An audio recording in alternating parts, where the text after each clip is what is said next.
Partiu o pé direito, levantou na área, Michel tentou de cabeça, pênalti. Penalidade máxima. Bola no braço do Camilo. Bola no braço do Camilo. O árbitro Michel meteu a cabeça e o árbitro não aceita em hipótese alguma a argumentação dos jogadores pontepretanos. Cano vai para a bola para fazer a cobrança, arma aperta à direita, 8 minutos, quase 9 do segundo tempo, 0-0. Embaixo dos paus fazendo a movimentação, Igor Vinhas.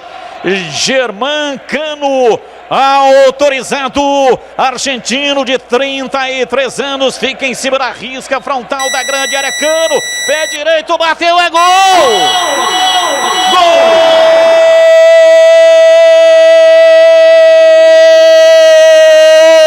Gol do Vasco! Vamos todos cantar de coração.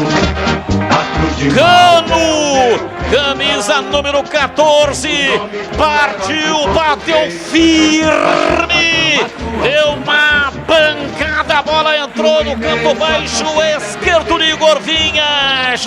Igor Vinhas saltou do outro lado, bola de um lado, bola do outro, bola no fundo do gol. Vasco da Gama 1, Germán Cano marcando o gol do Vasco. Vasco 1, Ponte Preta 0. E o detalhe do gol é seu Antônio Lupi. Com muita tranquilidade, experiente, artilheiro do Vasco foi para a cobrança.